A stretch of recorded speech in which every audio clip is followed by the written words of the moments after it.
ఎక్కడా విడిపోవద్దు దయచేసి. కాబట్టి కొంచెం సేపు అందుకోసమే ప్రియమైన హిందూ బంధువులారా, ప్రియాత్మ స్వరూపులారా, మనం ఈ దేహం శాశ్వతం కాదు, ఎవరు శాశ్వతంగా ఈ భూమి మీద ఉన్నాం. ఎన్నో తరాలు గడిచిపోయినాయి, యుగ యుగాలు గడుస్తున్నాయి. మన సనాతన సాంప్రదాయం మనల్ని బ్రతికిస్తుంది. ఈ దేశానికి సంస్కృతి చాలా ప్రధానమైంది. ప్రపంచ దేశాల్లో మీరు ఏ దేశం పోయినా కానీ అక్కడ ఏముంటది అంటే ఒక టెక్నాలజీ, ఒక ఏదో విద్య ఉంటుంది, టెక్నాలజీ సంబంధించిన విద్య. కానీ యావత్ ప్రపంచం కూడా భారతదేశానికి దర్శనానికి ఎందుకు వస్తారా అంటే ఈ దేశంలో ఉన్నటువంటి ఆధ్యాత్మిక గురువులని, ఆధ్యాత్మిక క్షేత్రాలని, ఆధ్యాత్మికమైనటువంటి సంస్థల యొక్క ప్రాంగణంలో ఉన్నటువంటి ఒక దివ్య శక్తుల్ని చూడటానికి, ఆ దర్శనానికి వాళ్ళు 6 నెలలు పనిచేసి 6 నెలలు ఆ ధనాన్ని ఖర్చు పెట్టుకుంటూ ఆచార్యులందరూ కూడా మన దేశానికి వచ్చి ఈ సంస్కృతిని నేర్చుకుంటూ ఇక్కడ ఉన్నటువంటి మనలో పుట్టి మన ఈ నేల మీద నడియాడినటువంటి శ్రీకృష్ణ పరమాత్మని వాళ్ళు ఇస్కాన్ పేరుతో చక్కగా నృత్యం చేసుకుంటూ వాళ్ళు నిండుగా వస్త్రాలు ధరిస్తూ, ఆచార్యులకి వాళ్ళు సరిగ్గా బట్టలు వేసుకోవడం తెలియదు, చిన్న చిన్న పీలికలు కట్టుకుంటారు.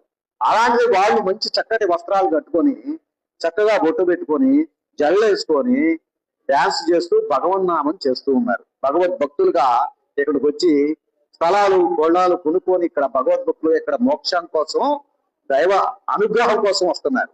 మనం ఏం చేస్తున్నాం, విదేశాలు వెళ్ళి వాళ్ళ విష సంస్కృతిని మనం నేర్చుకొని మన పిల్లలకి దాన్ని ట్రాన్స్లేట్ చేసి మనకి ఒకళ్ళ ద్వారా ఒకళ్ళు నేర్చుకుంటున్నాం. కొట్టు బట్టలు వేసుకోవటం, మందు తాగటం, ఇలాంటివన్నీ కూడా ఎంత భయంకరమైనటువంటి అంటే మనిషిని పతనం చేసేటువంటి విషయాలు. పూర్వకాలంలో మీ అందరికీ తెలుసు, పెద్దవాళ్ళు ఉంటే ఎవరన్నా మందు తాగాలంటే ఆ కళ్ళు కొట్టుకు కానీ కళ్ళు ఇంటికి వెళ్ళాలంటే కండవాళ్ళ కప్పుకొని ఆ చివర ఈ చివర ఒకరిని కాపలా పెట్టి రెండో కంటే దిగుకుంటూ దూరి మళ్ళీ బయటకు వచ్చేటప్పుడు కూడా మనుషులు ఎవరు ఉన్నారో చూడరు అని బయటకు వెళ్ళాలని ఎదిగేటువంటి రోజులు పోయి ఇళ్లలో నువ్వు ఆమ్లెట్ అయ్యి మటన్ పెట్టు, ఇక్కడ మందు తాగుదాం అనేటువంటి స్థితికి దిగజారిపోయాం. మనం ఎదిగామా దిగజారిపోయామా? ఎందుకు జరుగుతుంది ఇలా? రాష్ట్రంలో ముఖ్యంగా మన తెలుగు రాష్ట్రాల గురించి మాట్లాడుకుంటే ప్రభుత్వానికి ప్రధాన ఆదాయం మద్యం, రెండో ఆదాయం విద్యా వ్యవస్థలు. ఈ విద్యా వ్యవస్థల వల్ల లక్షల రూపాయలను ఖర్చు పెట్టి పిల్లల్ని చదివించలేకపోతున్నారు. మనం మా చిన్నతనంలో చదువుకోవాలనుకుంటే మీ బీకామ్ చదువుకోవడానికి మొత్తం కలిపితే 1000 రూపాయలు కాదు. ఇవాళ ఎల్కేజీ పిల్లవాడికి ఎంత కడుతున్నాం ఫీజు ఆలోచించండి, వేలకు వేలు కడుతున్నాం. దీనన్నిటికీ కారణం ప్రభుత్వ పాఠశాలల్ని వినియోగించుకోకపోవడం. ఇలాంటివన్నీ మారాలి. ఇక్కడ ప్రధాన అంశం ఏంటంటే సంస్కృతి అనే దాని మీదనే నేను మీకు తెలియచేయడానికి వచ్చాను.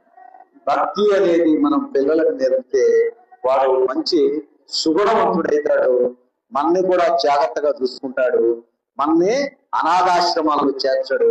అనాథాశ్రమాలు భారతదేశంలో గతంలో లేవు. పెద్ద ఆయనలు ఉన్నారు కదండి, గతంలో అనాథాశ్రమాలు ఎక్కడన్నా ఉన్నాయా? వృద్ధ ఆశ్రమాలు ఎక్కడన్నా ఉన్నాయా? ఇప్పుడు ఎందుకు పెరిగాయంటే ధనం కోసమే మనుషుల్ని వదిలేసే రోజులు వచ్చేసాయి.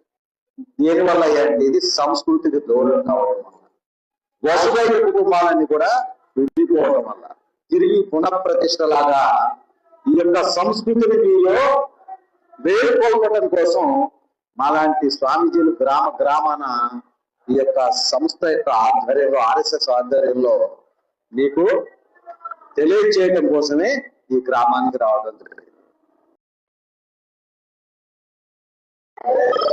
జై శ్రీరామ్, జై శ్రీరామ్, జై హనుమాన్, జై హనుమాన్, జై జై హనుమాన్. వచ్చినమాట ఈ రోజు నుంచి నేను హిందువుగా ప్రమాణం చేయాలి. మనం అందరం నుంచండి, అందరూ కూడా నుంచొని హిందువుగా జీవిస్తాం. నేను హిందువుగా జీవిస్తాను.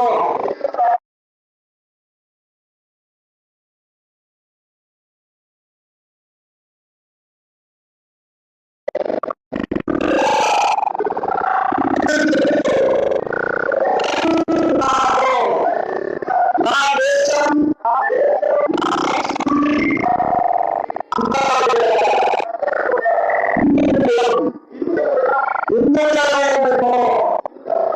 నా దేశం కోసం, నా ధర్మం కోసం ప్రతి ఒక్కరూ కూడా అంకిత భావంతో పనిచేస్తాం. జై హింద్, జై హింద్, జై హింద్, జై హింద్.